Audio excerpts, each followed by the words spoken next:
সমাজ তো আছে কুদূষিত সমাজ। এই সমাজে যে জায়গাটাতে যাব, আমার নবী বলেছেন সব চাইতে আল্লাহর আরশের নিচে জমিনের উপরে সব চাইতে উত্তম জায়গা হলো মসজিদ। কোনটা? মসজিদ। আর নিকৃষ্ট জায়গা হলো বাজার। এই মসজিদে পর্যন্ত সমাজের মসজিদের কমিটিরা পর্যন্ত তারা তাদের অঙ্গীকার রক্ষা করে না। মসজিদের ইমামের সাথে, মুয়াজ্জিনের সাথে, খাদেমের সাথে, খতিবের সাথে অধিকাংশ মসজিদে তাদের অঙ্গীকার রক্ষা হয় না। আছে না? যেটা সবচেয়ে নিরাপদ, ওইখানে তাদের অঙ্গীকার রক্ষা হয় না, ওইখানে তারা তাদের শ্রমের মূল্য পায় না। তাহলে আর যেগুলাকে নিকৃষ্ট বলছে, এবার এগুলার কি অবস্থা চিন্তা করো। কি এগুলাতে মনে কষ্ট নিতেছে? অধিকাংশ জায়গায় হয় না, ইল্লা মাশাআল্লাহ কিছু কিছু জায়গায় আছে, কিন্তু অধিকাংশ জায়গায় হয় না। আপনি নিয়ম দেওয়ার সময় যে কথা বলেছেন, আপনার বেতন এত, আপনাকে মাসের এত তারিখে ফেরত করা হবে, এরপরেও আপনার ক্যাশে টাকা ঢাকার পরেও, আপনার মসজিদের অ্যাকাউন্টে টাকা থাকার পরেও, ক্যাশিয়ার সাহেবের কাছে ক্যাশ থাকার পরেও মুয়াজ্জিনের বেতন পরিশোধ হয় না, খাদেমের বেতন দেয় না, ইমামের বেতন দেয় না, খতিবের বেতন দেয় না। গেলে কয় হুজুর কালকে আসিয়েন, আবার গেলে কয় হুজুর পরশু আসিয়েন, এরপরে কয় হুজুর ব্যাংক বন্ধ, এরপরে কয় হুজুর শনিবারে ব্যাংক বন্ধ, এরপরে কয় হুজুর থেকে সই করি নয় ভুলে গেছি। এরকম কথা আছে না নাই? এরপরে ৫,০০০ টাকা বেতন, দিবসের মধ্যে ৩ বারে ৪ বারে, আজকে গেলে ১,০০০, কালকে গেলে ৫০০, পরের দিন গেলে ১৫০০, এরকম আছে না নাই? আবার আল্লাহ ফরমান ওয়াইলুল লিল মুতাফফিফিন, ওয়াইলুল লিল মুতাফফিফিন। তোমরা যারা অঙ্গীকার ভঙ্গ করো, তোমরা যারা ওজনে কম দাও, তোমাদের জন্য দুনিয়াতেও দুর্ভোগ, আখিরাতেও দুর্ভোগ। বলেন নাউযুবিল্লাহ। তোমরা যারা ওজনে কম দাও, এটাও একটা অঙ্গীকার। আল্লাহ ফরমান এটাও অঙ্গীকার। আপনি দোকানে গিয়ে জিজ্ঞাসা করলেন, ভাইজান সয়াবিন তেল কত? দোকানদার আপনাকে উত্তর দিলে ২০০ টাকা। আপনি বলতেছেন আমার ১ কেজি সয়াবিন দেন, আপনি ২০০ টাকা দিয়ে নিলেন। দোকানদারও বলছে সয়াবিন, কিন্তু দেওয়ার সময় আপনাকে দিয়ে দিছে সুগার। কি দিছে? ওর কথা কি দিছে? সুগার। এরকম দোকানদার সমাজে আছে না নাই? আপনি যদি জিজ্ঞাসা করেন ভাই সুগারের দাম কত, তিনি বলবেন ১৮০। আপনি বললেন আমার ১ কেজি সুগার দেন, দিয়ে দিল উনি পাম অয়েল। কি দিল? এগুলো ধরা যায় না, ধরাও যায় না। খালাপ তো একই রকম, কাছাকাছি। যারা চালাক এরা দিতে পারে, আমার মতো যদি এরকম পাঞ্জাবি গেলা টুপি গেলা হয় তো চোখ চাইছি। এগুলো ঠকাইতে সুবিধা, এগুলো ঠকাইতে কি সুবিধা, এগুলো কিছু করতে না। আল্লাহ সহি বলতে বলি আমি, এটা আপনার অঙ্গীকার। কাস্টমারের সাথে আপনার অঙ্গীকার ২০০ টাকার বিনিময়ে সয়াবিন, কিন্তু আপনি দিলেন সুপার। আবার আল্লাহ ফরমান ওয়াইলুল লিল মুতাফফিফিন। আপনি যে অঙ্গীকার ভঙ্গ করলেন, এই দুনিয়াতেও আপনার জন্য মহা বিপদ, আখিরাতে তো আছে আপনার জন্য ভয় দুর্যোগ। বলেন নাউযুবিল্লাহ। আপনি যা বললেন ভাই আলুর কেজি কত? দোকানদার বলল ৫০ টাকা। আপনি ৫০ টাকা দিয়ে ১ কেজি আলু নিলেন, কিন্তু দোকানদার আপনাকে ১ কেজি দিতে বাধ্য, কারণ আপনি বলেছেন ১ কেজি কত। দোকানদার বলেছে ১ কেজির দাম ৫০, কিন্তু দেওয়ার সময় তিনি আপনাকে ৫০ গ্রাম কম দিয়ে দিল। কি কর? এবার অঙ্গীকার কি ঠিক রয়েছে? কিন্তু আপনি তো আরেক দোকানে নিয়ে মাপার না, ইচ্ছাকে পড়ান না। সব দোকানদাররা করে না, ইল্লা মাশাআল্লাহ। কিছু কিছু এরকম খারাপ দোকানদারও আছে না নাই? আর বস্তু দোকানে, আমার দোকানে গেলে তুই তো কাম শেষ। সবাই না, সেখানেও কিছু ভালো মানুষ আছে, না থাকলে তো সব বরবাদ হয়ে যেত। ঠিক না? ভালো মানুষ সব জায়গায় আছে, না থাকলে তো আল্লাহ এই আসমান আর জমিন ভালো মানুষ রুচি দিয়ে করেছে।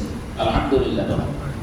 সেই জন্য আমার ভাইরা, আমার বাবাজিরা, আমার আল্লাহ ফরমান ইয়া আইয়ুহাল্লাযীনা আমানু আমানু আউফু বিল উকুদ, খবরদার খবরদার ইমানদারেরা, তোমরা তোমাদের অঙ্গীকারকে ভঙ্গ করবে না, অঙ্গীকার লঙ্ঘন করবে না। আপনার সাথে কথার যে কাজ, ওই কাজটাকে আপনি যথাসময়ে আপনি আদায় করে দেন। বলেন সুবহানাল্লাহ। হ্যাঁ, যদি আপনার অসুবিধা থাকে, আপনি মাস শেষ বেতন দিবেন, দিতে পারলেন না, মাঝে মাঝে কসিদ কাসিদ দুই একবার, ইল্লা মাশাআল্লাহ, অধিকাংশ সময় আলহামদুলিল্লাহ আমার সম্মানিত হয়ে আলহামদুলিল্লাহ বলেন। আমি আমাদের মুক্তির কমিটির সুস্বাস্থ্য এবং ওনাদের জন্য দোয়া করি, আল্লাহ ওনাদেরকে নেক হায়াত দারাজ করুন, আমিন বলেন। অধিকাংশ আলহামদুলিল্লাহ লম্বা সময় আমি আপনাদের এখানে তো প্রায় অনেক সময় গেছি, আমার সাথে অঙ্গীকার ভঙ্গ হয় না, মাঝে মধ্যে দুই একবার হলেও আমার সুন্দর করে বলছে ওদের কানেকশন বলেন আগামীতে দিই, আগামী সপ্তাহে দিয়ে এবং দিয়ে আলহামদুলিল্লাহ।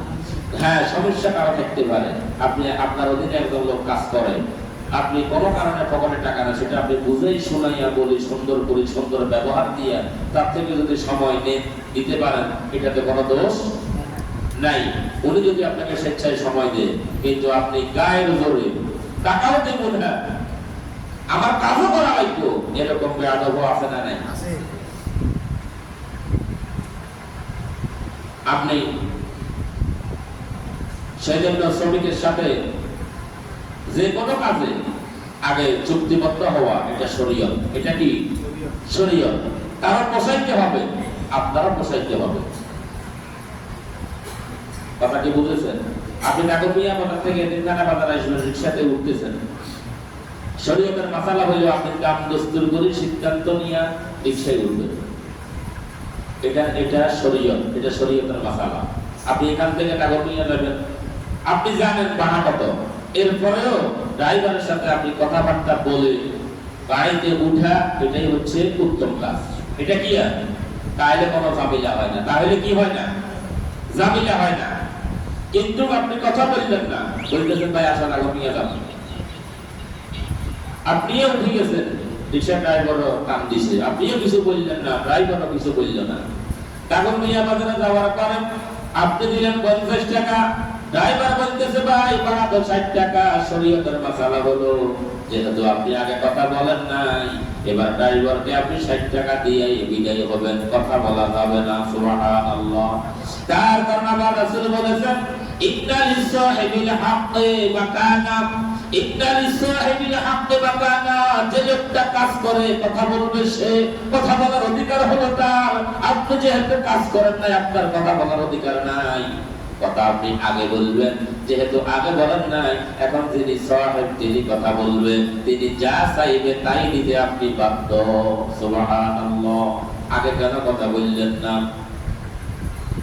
সেজন্য যে কোনো কাজ করবেন, কাজ করার সময় আগে কথা বলে দিবেন, আগে কি, তাহলে ঝামেলা নেই। আমি মাঝে মধ্যে রাগমিয়া থেকে আসি আপনাদের এখানে, আমি জানি এখানে ভাড়া 50 টাকা, তো কিছু ড্রাইভার আছে এগুলো 60 টাকাও চায়, 70 টাকাও চায়, তো আমি 30 টাকা থেকে বলে শুরু দেবো। আমি জানি যে 30 টাকাতে এখানে আসবে না, ভাড়া রেট ভাড়া হলো 50 টাকা নেই। তো এখন কিছু কিছু আছে অতিরিক্ত ভাড়া চায়, তো মাঝে মধ্যে দুই একজন আছে যেগুলো দেখছে ভাড়া নাই, 40 টাকা রাজি হয়ে যায়, আসবে। আমি বলি ভাই আমি তো একজন যাবো, 40 টাকা দেবো। আমি জানি ভাড়া এখানে 50 টাকা নিচ্ছে, ড্রাইভাররা আসে না, তো দুই একজন আছে মাঝে মধ্যে রাজি হয়ে যায়, 40 টাকায় নিয়ে আসে। তো এখানে আসলে আমি এবার 50 টাকা দিয়ে দিই, আমি জানি এখানে ভাড়া কত, 50 টাকায় দিয়ে দিই। এবার লোকটা খুশি, লোকটা দিয়ে 10 টাকা বেশি বেশি। এই জন্য যে কোনো সময় কথা বলে নেবেন শ্রমিকের সাথে, কথা বলার পরে যদি আপনি তারা 10 টাকা বেশি দেন, 20 টাকা বেশি দেন, 50 টাকা বেশি দেন, দেখবেন তার কাছে আপনি সুন্দর একটা হাসি পাবেন, টিকটির হাসি, ঠিক কিনা বলেন? আর যদি কথাটা না বলে নেন, 500 টাকার কাজ আপনি 600 টাকা দিবার পরে লোকটা বলবে আপনি তো আমারে ঠকাইছেন, আমি আরো পাইতে। এটা হচ্ছে আমাদের দেশে কি অবস্থা, রীতিনীতি এটা। 500 টাকার কাজ 600 টাকা দিয়েছেন, এর ঘরে হুজুর আমরা ঠকাইছেন, আমি আরো। এই জন্য কোনো অবস্থাতে শ্রমিকের সাথে খারাপ ব্যবহার করা যাবে না, দুর্ব্যবহার করা যাবে না। আর শ্রমিকের সাথে চুক্তিবদ্ধ হইয়া কাজ করাই আমার রাসূল বলেছেন এটাই উত্তম। আর শ্রমিকের আমার নবী বলেছেন, যে লোকটা আপনি তাকে দিয়া কাজ করাইলেন, সে আপনার কাজটা করলো, আপনি পুরো কাজটা বুঝে পাওয়ার পরে আবার নবীজি বলেছেন শ্রমিকের শরীরের ঘাম শুকানোর আগে ওই লোকটার মজুরি আপনি পরিশোধ করে দেন। বলেন সুবহানাল্লাহ। আতুল আজিরা আজরা, আতুল আজিরা আজরা ক্বাবলা আন ইয়াজিফা আরাকু। আবার নবীজি বললেন, ও আমার উম্মতেরা, ও আমার উম্মতেরা, ও আমার উম্মতেরা, ও আমার উম্মতেরা, তোমরা যারা শ্রমিককে দিয়া কাজ করাইলা, ওই শ্রমিকের শরীরের ঘাম শুকানোর আগেই তার পাওনাটা পরিশোধ করে দাও। বলেন সুবহানাল্লাহ। তাহলে শ্রমিকের অধিকার এই জমিনে যিনি প্রতিষ্ঠা করেছেন তিনি হলেন সর্বকালের শ্রেষ্ঠ, সর্বকালের সর্বশ্রেষ্ঠ মানুষ, মহামানব, সর্বশ্রেষ্ঠ নবী, শ্রেষ্ঠ নবী মুহাম্মদুর রাসূলুল্লাহ সাল্লাল্লাহু আলাইহি ওয়াসাল্লাম। আমার নবী শিক্ষা দিয়েছেন, আমাদেরকে শিক্ষা দিয়েছেন, শ্রমিকের শরীরের ঘাম শুকানোর আগেই তার পাওনা পরিশোধ করে দাও। সুবহানাল্লাহ। এই পৃথিবীতে আর কোন কথা বলছে এই কথা? সব নেতারা মাইকের সামনে এক কথা, আর মাইকের পিছনে তাদের আরেক চরিত্র। ঠিক কিনা বলেন? মাইকের সামনে তাদের এক চরিত্র, মাইকের পিছনে আরেক চরিত্র। তাদের চরিত্রের কোনো মিল নেই, কিন্তু আমার রাসূলের মিল আছে না নাই? আল্লাহু আকবার। আমার ভাইরা, আমার বাবাজিরা, যে ব্যক্তি শ্রমিককে দিয়ে কাজ করাইলেও কিন্তু তার পাওনা পরিশোধ করলো না। আমাদের দেশে অনেক মালিকেরা আছে, অনেক ধনী লোকেরা আছে, বড় লোকেরা আছে, শ্রমিকেরা কাজ করে, তার থেকে কাজটা বুঝে নেয়, কিন্তু শ্রমিকের পাওনাটা বুঝাইয়া দেয় না। এরকম লোক আছে না নাই? আছে না নাই? এরকম হারামি আমাদের দেশেও আছে। আমি একবার দুবাই শহরে যাই আসি, ওই দেশেও দিয়ে আসি, আছে। হ্যাঁ, আছে না নাই? বড় যুদ্ধ করেন না, এদেশেও আছে। মাসের পর মাস কাজ করতেছে বাঙালিরা। আহারে গরমের ভিতরে গরু ছড়ায়, ওট ছড়ায়, ভেড়া ছড়ায়, ছাগল ছড়ায়। আমার নিশ্চয় টাকা মাসের পর মাস একটু খবর নেয় না মালিকেরা, তাদের খোঁজ নেয় না, খবর নেয় না, ঠিক মতো বেতনটা দেয় না। এই লোকগুলা কি কষ্ট করে মরুভূমির ভিতরে চাকরি করে, বেতন চাইতে গেলে সে বলতেছে বেতন খাওয়া না আসি 4 মাসের। যাই বললাম মালিক বেতন দিচ্ছে, ও মালিকে 2 মাসের বেতন দিছে, ও খালাস। কর্মচারী এগোতে আছে, আমি তোর কাছে তো 4 মাসের বেতন পাই।